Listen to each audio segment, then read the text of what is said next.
Chromebook 14 review. You can brag a little about this laptop's luxury details.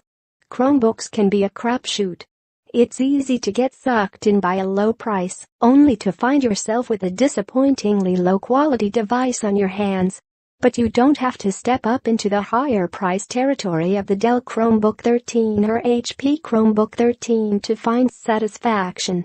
For a mid-range price, $286 on Amazon, the Acer Chromebook 14 gives you an all-aluminum chassis and a very nice display, even if its performance and other attributes are less remarkable.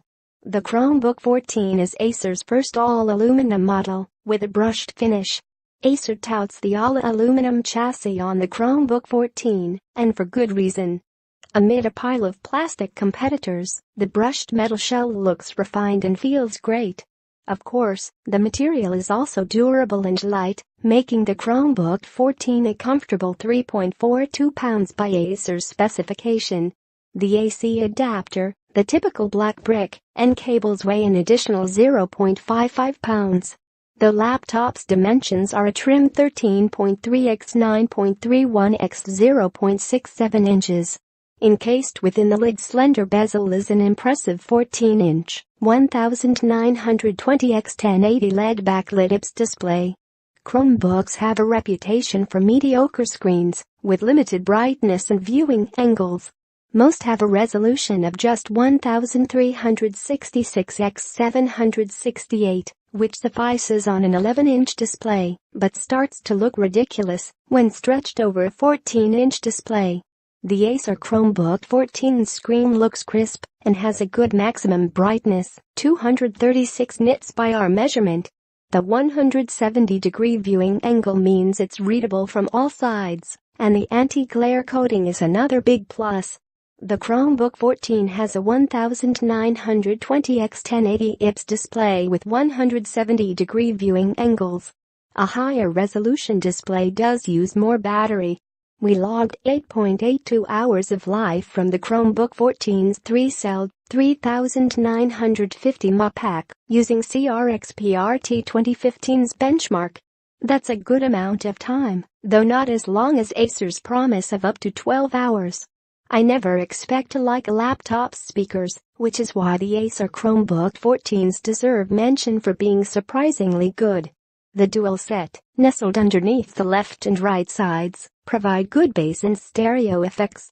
You might still plug in external headphones, but at least your laptop won't sound like a cyber chipmunk if you have to use its speakers for a presentation.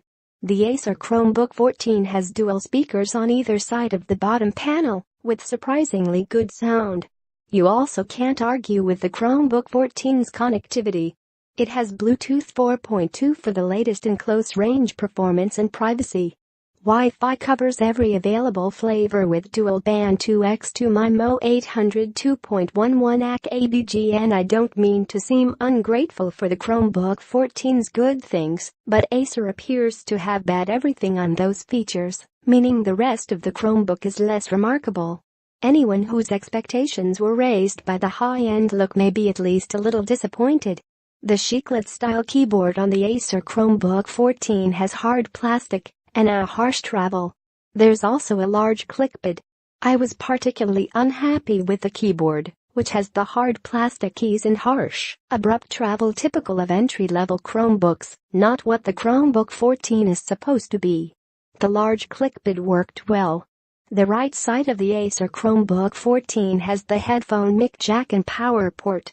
Direct connectivity is limited to just two USB 3.0 ports, first generation, meaning a 5 Gbps transfer rate, and an HDMI port.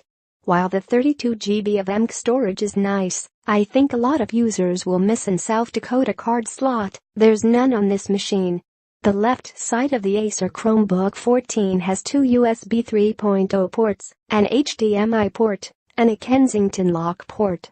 The Chromebook 14's performance reflects its modest SoC, Intel's Celeron N3160 quad-core running at 1.6 GHz, with 4 GB of LPDDR3 RAM, and integrated Intel HD graphics.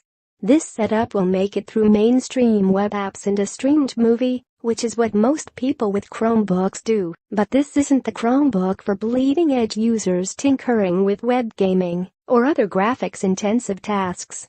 Anecdotally, even running multiple media-heavy sites simultaneously seemed to strain the Chromebook 14, so keep it simple. Because this is the first N3160-equipped Chromebook we've tested, we compared it with some recent N3060-based models, which are of the same Braswell generation, but with 2 cores instead of 4. We also included the Dell Chromebook 13, which has a Celeron 3205U instead of an SoC, so you can see how a higher-end and higher-priced Chromebook compares.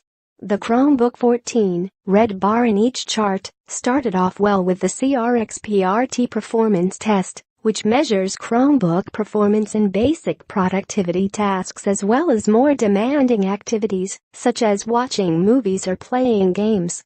It's in the lead, if by a hair, compared to the other 2 low-end Chromebooks. Not surprisingly, though,